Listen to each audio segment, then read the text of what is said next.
My name is Ethan Cole. I'm 32, and last week my mother looked me straight in the eye and said, "Starting today, half your paycheck goes to your sister. She has twins." Then she smiled, like she'd just declared a national law. I didn't argue. I just said, "Okay." 2 days later, my grandmother opened the fridge and screamed so loud the neighbors ran out of their houses. What she saw made my entire family turn on me until they realized what I'd really done. But they didn't know the plan had started long before that Sunday. Before I continue, tell me where you're watching from, and hit like and subscribe if you've ever been betrayed by family, the kind of betrayal that wears a smile and calls itself love. Because this story isn't about money. It's about control, guilt, and the day I finally said one word that changed everything. No. I grew up in a house where silence meant peace, and peace never lasted long. My mother, Linda, had this way of turning every dinner into a courtroom. She'd ask about my grades, nod once, and then turn to my sister Sophie with that soft, syrupy voice. "Sweetheart, did you finish your art project?" Even when Sophie rolled her eyes and shrugged, Mom's tone never changed. She was the golden one. I was the worker bee. I remember the smell of canned green beans and burnt toast. The TV buzzed in the background, a laugh track covering the cracks in our family. Dad sat at the end of the table, staring at his plate. When he finally left one rainy night when I was 13, the silence became permanent. Mom cried for weeks, then decided emotion was weakness. From then on, control became her love language. At 15, I found her crying over an overdue water bill. She didn't notice I was watching. The next morning, I started my first job bagging groceries at the corner store. Every paycheck went to her, for the family. She never asked, but she never said thank you, either.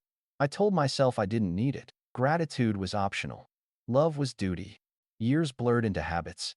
By the time I turned 22, I was working full-time and studying at night. I paid off Dad's old credit card debt one. Mom still blamed him for, even after he died. When Sophie wanted to go to college, Mom said, "She's not as strong as you. She needs help."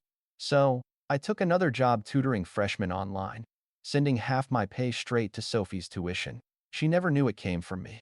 There's a photo somewhere Christmas Eve, 5 years ago. Sophie holding a new iPhone, Mom smiling like she'd earned it. I'm standing behind them, holding a mug of coffee I bought myself because no one thought to wrap one for me. It wasn't cruelty. It was habit. In this house, giving was invisible unless it came with ribbons. At work, I learned words like boundaries, accountability, burnout. I trained other people to protect their time, to speak up, to document everything. But at home, I was still that 15-year-old who believed love meant covering every bill before anyone asked. When Sophie got pregnant, I didn't hesitate. I set up automatic transfers for formula and diapers. I told myself it was temporary just until she got back on her feet. Then she moved back in with Mom for help, and suddenly my garage apartment turned into a supply room. There were baby boxes piled against my walls, the faint smell of milk everywhere, the hum of the baby monitor bleeding through the drywall.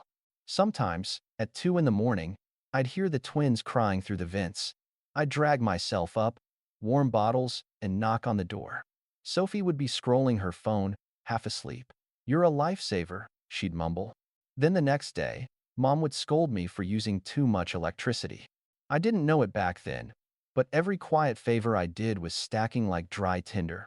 All it needed was a spark. That spark came from something small, barely worth noticing. A missing debit card.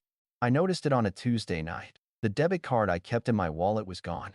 I tore through my drawers, checked the car, even retraced my steps to the office parking lot. Nothing. When I finally asked Mom, she waved a hand. "Oh," Sophie grabbed it. "She just needed gas money. You left it on the counter, honey."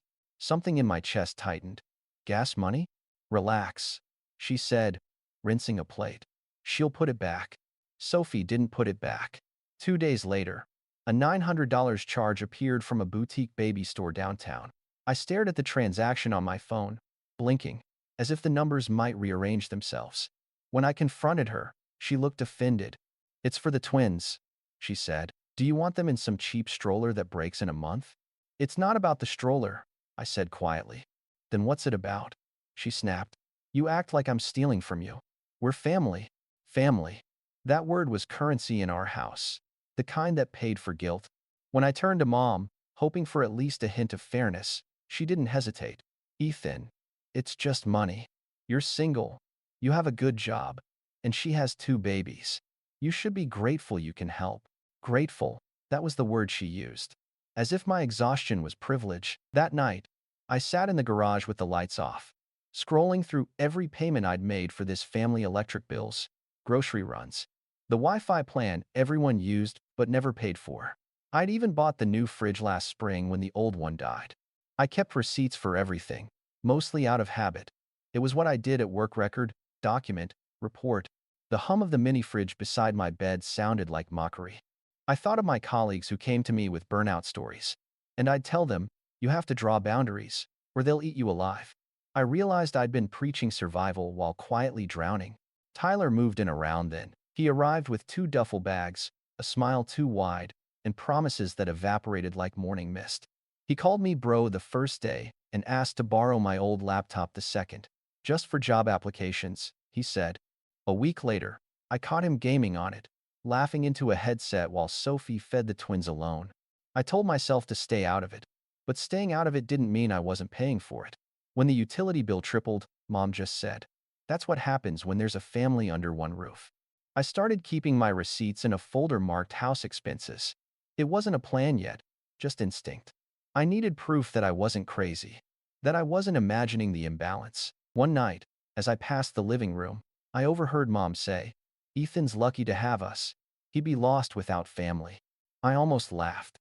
Lost? I'd been holding this house together like glue no one saw. When I was younger, I used to think love meant never keeping score. Now I realized people only said that when they were the ones being paid. That same week, I met our new neighbor, Claire. She'd just moved into the duplex across the street, a soft-spoken art teacher with paint on her sleeves. She smiled like she'd been through her own storms. When we talked, I felt the static inside me ease for the first time in months. But fate has a sense of humor, because 2 weeks later, Tyler used my laptop again and forgot to close his messages. Right there on the screen was Claire's name, and a string of texts that started long before she moved in. My stomach dropped. I didn't know it yet, but that discovery would turn out to be the quiet push that set everything else in motion. When people ask what it's like to work in HR, I usually joke. It's like being a therapist with spreadsheets. You learn how people break and how they justify breaking others. At home, I started noticing the same patterns I saw at work. Tiny manipulations dressed as kindness. Emotional invoices I never agreed to pay. The morning it really sank in, I came home from a 12-hour day of layoffs. My tie still smelled like office air and burnt coffee. Mom was at the sink, clinking plates together like weapons. Sophie sat at the kitchen island, scrolling on her phone, and Tyler was watching TV loud enough to rattle the cabinets. Mom didn't even look up. "The privilege is over," she said. "Starting today, your rent goes up 50%, and half your paycheck goes to Sophie. She has twins." I remember the fork slipping from my hand. The sound of it hitting the floor was sharper than her voice. Sophie didn't even look guilty. "You make HR money, Ethan. You'll be fine." I should have argued, should have shouted, but something in me went very still. All I said was, "Okay." Mom blinked, thrown off balance. She expected pushback. Instead, I rinsed my mug, said Sunday lunch, right? And walked back to the garage. That was the moment she lost control and didn't even know it. I sat on the edge of my bed that night, the hum of the heater filling the silence. The garage smelled like detergent and coal dust. I opened my laptop, started typing a new document titled Household Boundaries. Every line I wrote slowed my heartbeat. When I'm angry, I don't shout. I plan. I printed receipts from the past 2 years, every grocery run, every repair, every favor that had quietly turned into a bill. I tabbed and labeled them like a legal exhibit. Then I made a binder. Black cover. Clear labels. By Saturday, I'd moved every utility out of my name. Gas, electric, Wi-Fi, phone plan all transferred to Mom. Each change came with a confirmation email. Tyler laughed when I told him, "You're bluffing, man. You wouldn't shut off family." I looked him dead in the eye. Family pays their bills. He smirked, but I could tell he felt it, that shift when someone realizes they can't use you anymore. That same night, I saw Claire outside, watering her tiny row of plants under the porch light. I almost didn't wave. Then she looked up and said softly, "You okay?" I wanted to say yes. Instead, I said, "Ask me next week." She smiled like she understood too much. By Sunday morning, I was ready. Mom had sent a reminder text, "Grandparents for lunch, bring dessert, least you can do." I replied, "Sure, I'll bring something good." It wasn't a threat. It was a promise. As I walked out to buy cheesecake, I passed the kitchen and saw Sophie pacing with the twins. The house smelled like onions and cleaning spray. Tyler was still asleep on the couch, one arm dangling off the side like a man without purpose. I realized something brutal: I'd been carrying people who didn't even try to stand. But this time, I wasn't going to drop them gently. By Thursday, the house had shifted into something colder. Mom spoke in clipped sentences, Sophie avoided eye contact, and Tyler acted like nothing had changed. I'd seen this dynamic before in toxic teams at work where everyone silently blames the one who finally says no. That night, I walked into the kitchen for a glass of water and found Sophie and Mom whispering. The twins were asleep. Tyler's laughter bled faintly from the living room. When they saw me, the whispering stopped. Mom's smile was thin. "We're just talking about budgets. It's stressful, you know, since someone decided to move all the bills." "Someone?" I said, opening the fridge. "You mean the person who's been paying them for 2 years?" The fridge light flickered over the new yellow sticky note I'd taped on the shelf. "Personal groceries only. Family to restock by next month." Mom's face twitched. "That's unnecessary." "So was transferring half my paycheck to your daughter," I said quietly. Her voice dropped. "Don't get smart with me, Ethan." "I already am," I said, closing the door. Sophie muttered under her breath. "You love making everything a policy, don't you?" I turned to her. "Policies keep people accountable. You should try one." She glared at me like I'd cursed her children. Later that night, I heard a soft knock on my garage door. It was Claire. She looked uneasy, holding her phone like a confession. "I think you should see this," she said, showing me the screen. Tyler's messages. Weeks of them. Flirting. Complaining. In one line that made my stomach twist. "Ethan's a sucker. His mom worships guilt. I'll have her eating out of my hand by summer." I stared at the words until they blurred. "You dated him?" She nodded once. Ashamed. "Years ago. I didn't know he was your brother-in-law until I moved here." I ended it then. "But he's been messaging me again." I exhaled slowly. "Don't reply. Ever." She nodded again. Before she left, she hesitated. "Whatever you're planning, be careful. They won't see it coming, and that scares people." When the door closed, I stood in the dark, staring at my binder on the desk. It looked small for something that could burn down an entire illusion. Friday morning, I sent my last email from work before the weekend. Subject: Household Agreement, draft ready. I printed the document, slid it into the front pocket of the binder, and sealed it with a tab. Every page had a timestamp, a total, and a signature line. It wasn't revenge, it was evidence. Saturday. I woke early. The air smelled like snow melting, that sharp, clean scent that hints at change. I loaded the dishwasher, labeled the washer and dryer with purchase dates, and stuck receipts on their sides with neon tags. Mom walked in, robe half-tied. "What are you doing?" "Labeling what's mine," I said. Her eyes narrowed. "You're being cruel." "Cruel is pretending this is normal," I replied. She stared at me, speechless for once. I spent the rest of the day packing quiet things. Receipts, folders, the little basil plant I'd been growing on the garage window. That evening, the doorbell rang. Grandma Martha and Grandpa Harold were early, carrying a pie. Mom ushered them in with too much brightness, the kind she uses to hide cracks. I stayed back, listening from the garage as laughter filled the house. Laughter that felt borrowed. At midnight, when everyone was asleep, I walked into the kitchen. The hum of the fridge was the only sound. I took out everything I'd bought: the groceries, the fruit, even the condiments, and packed them neatly into a cooler. Then I placed a bright yellow sign inside the empty fridge. Temporary fridge. Property of Ethan Cole. To be relocated on April 1 unless lease signed. Underneath it, I taped a clear folder with receipts and the warranty. The final touch was a small note. Clear as kind. Vague as cruel. I stepped back, staring at the glow of the fridge light on the yellow paper. It looked both ridiculous and holy. Tomorrow at lunch, when Grandma opened that door, it wouldn't just be cold air that hit her, it would be the truth. And for the first time in my life, I couldn't wait for Sunday. Sunday morning felt too quiet, like the house was holding its breath. The air smelled like lemon polish and roast chicken. Mom's version of pretending nothing was wrong. I carried the cheesecake into the kitchen, the binder tucked under my arm. Grandma Martha was setting the table, humming. Grandpa Harold poured lemonade. Sophie bounced the twins on her hip, and Tyler scrolled his phone. Everything looked painfully normal. Then Grandma opened the fridge. The scream that came out of her shook the walls. Good Lord, what on earth is this? Mom dropped her oven mitt. Mother? What's wrong? Grandma stepped aside, pointing into the fridge like she'd found a body. The yellow paper glowed under the light, bright as a warning sign. Temporary fridge. Property of Ethan Cole. To be relocated on April 1 unless lease signed. For a moment, no one breathed. Mom turned slowly toward me. What is this joke? It's not a joke, I said, setting the cheesecake on the counter. It's documentation. Sophie scoffed. You labeled the fridge? Are you insane? Grandpa peered closer, squinting at the folder taped inside. There's paperwork in here. Mom's voice sharpened. Ethan, explain yourself before I lose my mind.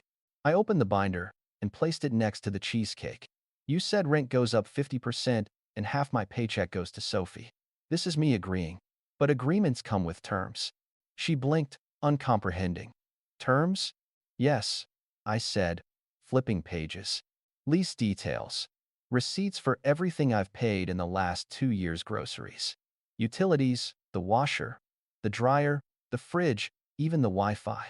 Total, $15,942.10. The room froze. Even the twins went quiet. Sophie's voice cracked. You're counting diapers? Diapers, formula, car repairs, electric bills if I paid for it. It's counted. Tyler laughed under his breath. Man, you need therapy. Grandma turned on him so fast the laughter died. And what have you paid for, young man? He swallowed hard. I help around. No, you don't, I said. You play video games and drain the Wi-Fi I pay for. Correction paid for. Mom slapped the binder shut. You can't do this to your own family. You already did, I said. My voice was calm, almost too calm. You raised my rent and taxed my paycheck. I'm just formalizing your decision, HR style. Sophie's eyes were glassy. So what? You're moving out? Leaving us to starve? No, I said softly. I'm leaving you with responsibility. Gas, electric, Wi-Fi, phone plan all in your names now. I've even provided a start date, today. You'll get the provider calls soon. Mom's lips trembled. You're punishing us. I'm protecting myself. Grandpa leaned against the counter, studying me like he was seeing me for the first time. You thought this through, didn't you? Yes, I said. Every line, every number. Mom's voice fell to a whisper. You're cold. I met her eyes. I used to think saying no was cold. Now I think it's honest. Grandma closed the binder gently. He's right, she said. We've leaned on him long enough. Mom turned to her, betrayed. Mother. No, Grandma said firmly. Sign it or don't. But don't pretend he hasn't kept this house standing. The silence that followed was heavy enough to crush. Mom looked smaller somehow, like the fight had been holding her upright. We're not signing anything today. That's fine, I said. I'll still eat my cheesecake. I sat down, cut a slice, and took a slow bite while everyone stared. The sweetness hit like victory. When I looked up, even the twins were watching me wide-eyed and quiet as if they, too, knew something in this family had just broken for good. By Monday morning, the house was no longer a home, it was a system under audit. At 9 a.m., the phone plan transferred. Tyler's line went dark first. He stormed into the kitchen, waving his useless phone like a sword. What the hell, man? I didn't even look up from my coffee. Check your email. Accept responsibility or it shuts off. At 10:30, the gas company called Mom to confirm transfer. By noon, the Wi-Fi blinked out, and the silence that followed was biblical. No streaming, no scrolling, just the sound of dishes clattering and anger echoing through the vents. At 1, a message came through from Claire. A short audio clip. Tyler's voice, smug and lazy. Don't worry, babe. His mom's wrapped around my finger. I'll get whatever I want out of her before I'm done. I didn't reply. I didn't need to. I just forwarded it to Mom. 10 minutes later, there was yelling from the living room, voices sharp and frantic, and then the front door slammed so hard the windows shook. Tyler didn't come back. Sophie texted that night, "You didn't have to humiliate him." I typed back, "He did that himself." Then, after a long pause, she sent another message, "Do I still send receipts for baby stuff?" I smiled. Yes, that part still stands. For the first time, her reply came with an actual receipt attached. The next day, Mom called, no rage, just exhaustion. "The electric bill's higher than I thought." "Budget meeting," I said simply. She didn't argue, just sighed. "You really meant it, didn't you?" Every word. That night, I packed the last box in my garage apartment. Washer, dryer, fridge all labeled, ready to go. The basil plant sat on the dashboard, its leaves trembling in the night air as I drove away. They thought I was cutting them off, but really, I was giving them something new. Accountability. And that's the kind of revenge that doesn't end. If you've ever felt like the outsider in your own family, hit like and subscribe. Because sometimes, the only way to save yourself is to stop being everyone's safety net. Clear is kind. Vague is cruel. I didn't burn bridges. I just stopped setting myself on fire to keep everyone else warm. My name is Ethan Cole. And this isn't revenge. It's oxygen. If you're still watching, tell me in the comments, what would your boundary look like if you finally enforced it?